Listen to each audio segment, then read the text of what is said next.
Hello there. I want to talk about something a little controversial with the Monsterverse. And that is the idea that Godzilla, in these latest Monsterverse movies, has actually become a bit of a tyrant, especially since, King of the Monsters, since Godzilla 2019. He's kind of become a bit of a ruthless leader as the alpha of all of the various titans. Whether or not the power is getting to Godzilla's head or whether or not you guys think these actions are justified, we are going to break down in this video some of the evil things that Godzilla has done in the Monsterverse and whether or not they're justified. So we're going to get into it in this video. If you guys enjoy my content, check out my channel and consider subscribing if you like it, and let's get into the video.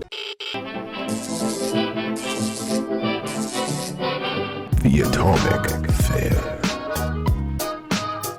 So, in terms of the various heroic Godzillas, I'm not going to say that the Monsterverse Godzilla is the most evil Godzilla of all time, but I think he might be the most evil heroic Godzilla of all time, right? We've had Shin Godzilla. We've had the original 1954 Godzilla. We have -1 Godzilla. We have a lot of very neutral, force of nature, evil Godzillas. But in this movie, or in this various Monsterverse films since Godzilla 2019, both Godzilla vs. Kong and Godzilla X Kong: The New Empire, Godzilla has been a little off tilt a little bit. I think he's been, for lack of a better word, a little bit of an asshole. Now, this may just be the way that Adam Wingard is approaching writing Godzilla, and hey, more power to him. But in Godzilla X Kong: The New Empire, Godzilla does a lot of questionable things. And in Godzilla vs. Kong, even looking back, I think you could say in that movie that Kong was treated a little bit unfairly by Godzilla, that Godzilla was a little bit of an asshole.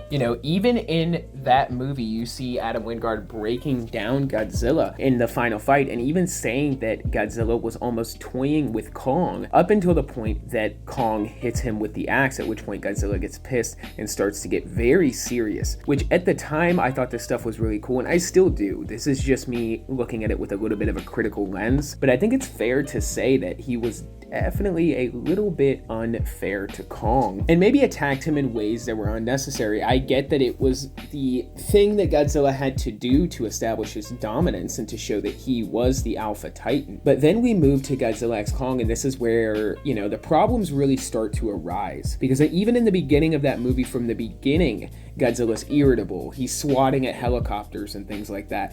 And it's a little bit out of character for Godzilla, especially considering they've already established this as kind of the I don't want to say the softer Godzilla, but the more gentle, heroic Godzilla who treats humanity with a level of empathy to a degree. But in that movie, he completely brutally murders Scylla. He charges Scylla when Scylla was actually absorbing nukes to power herself up, sensing Scar King and Shimo's arrival. The same thing that Godzilla ended up doing.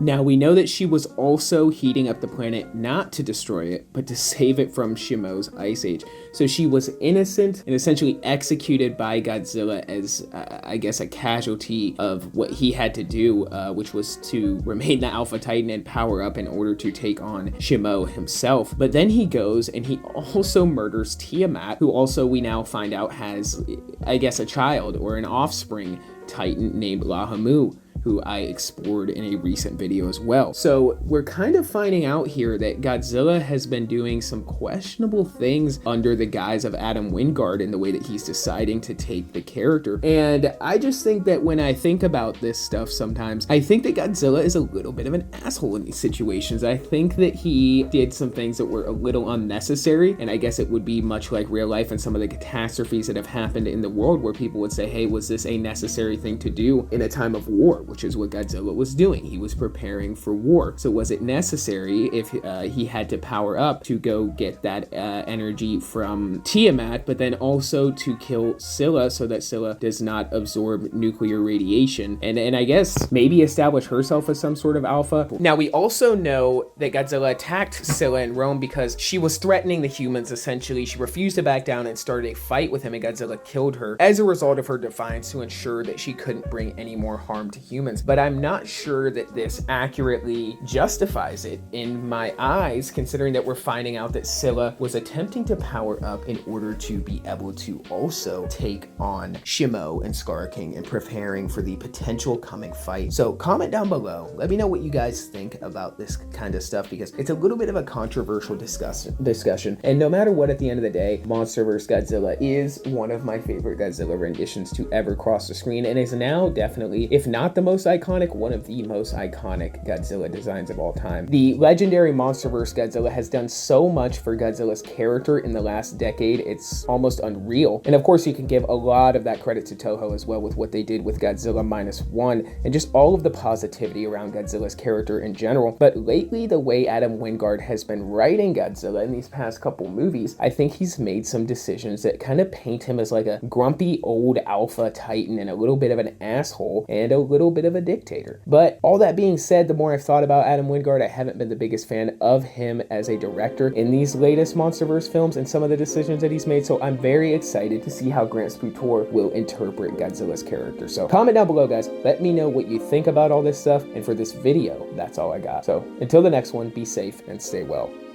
Bye-bye.